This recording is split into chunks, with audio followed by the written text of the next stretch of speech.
ஜெயா அம்மா. இன்னைக்கு வீடியோவில் என்ன பார்க்க போகிறோம்னா, இன்னைக்கு தீபாவளிக்கு செய்கிற சுழியன் அதை செஞ்சு காட்டலான்னு இருக்கேன். 3/4 கப்பு கடலை பருப்பை வேக வச்சு ஒரு விசில் விட்டுட்டு அதை ஆற வச்சு வச்சுருக்கேன். இதை நான் மிக்சியில் அடிக்க போகிறேன். இப்போ மற்றதை நான் செய்முறையை பார்க்கும்போதே இப்போ தெரிஞ்சுக்கலாம். நீங்கள் கடலை பருப்பை ஒரு விசில் விட்டு வேக வச்சு அதை தண்ணியை வடிச்சிட்டு நல்லா ஆற விட்டு மிக்சியில் அடித்து 3/4 கப்பு போட்டேன். அது இப்போ ஃபுல்லாக 1 கப்பு வந்திருக்கு. நாட்டு சர்க்கரை மாதிரி இருக்கும் அடித்தோடனே. அதில் ஒன்று பருப்பு இருந்தாலும் நல்லாயிருக்கும், டேஸ்ட்டாக இருக்கும் சாப்பிட்றதுக்கு. இதுக்கு 1/2 கப்பு வெல்லம் எடுத்துருக்கேன், 1/2 கப்பு தேங்காய் எடுத்துருக்கேன். இது ரெண்டையும் கொஞ்சம் மெல்ட் பண்ணிக்கலாம். வெல்லத்தை மெல்ட் பண்ணிக்கலாம். தேங்காயை போட்டு வெல்லம் எடுத்துருக்கேன், 1/2 கப்பு தேங்காய்.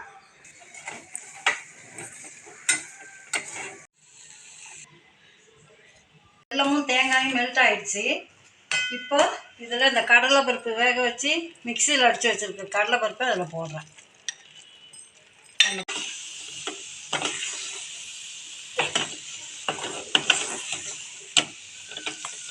ஏலக்காய் பொடி போட்டிருக்கேன், உப்பு டேஸ்ட்டுக்காக.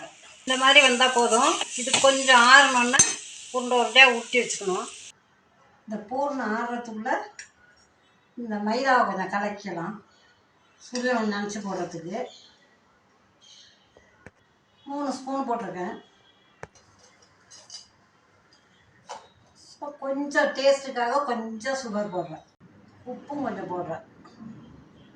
உப்பு கொஞ்சம் போட்டிருக்கேன், சுகர் கொஞ்சம் போட்டிருக்கேன் டேஸ்ட்டுக்காக. அரிசி மாவு ஒரு 1/2 ஸ்பூன் போட்டிருக்கேன். அரிசி மாவு 2 டீஸ்பூன் போட்டிருக்கேன்.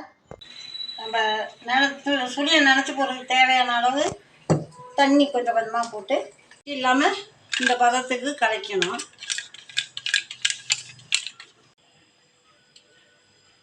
காஞ்சிச்சு, மாவு கலக்கி வச்சுருக்கேன். இந்த பூர்ணம் உருண்டை ஊற்றி வச்சுருக்கேன். இப்போ அதை டிப் பண்ணிவிட்டு போட போகிறேன்.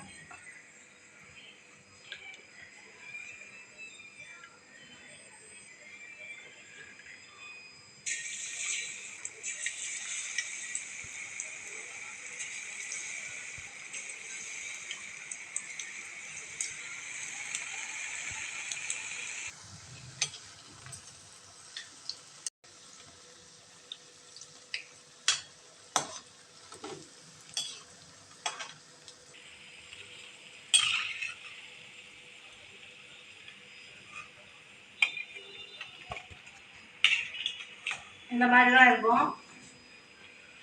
தீபாவளிக்கு மெயினாக வடை சுழியன் 2 தான் செய்வாங்க முக்கியமாக. மற்ற பலகாரமும் நிறையா செய்வாங்க, இதுதான் மெயின். சூடாக சுழியன் ரெடி. பாருங்கள், செஞ்சு பார்த்துட்டு உங்களுக்கு பிடிச்சிருந்தா லைக் பண்ணி ஷேர் பண்ணுங்கள், எனக்கு கமெண்ட் பண்ணுங்கள். நன்றி, வணக்கம்.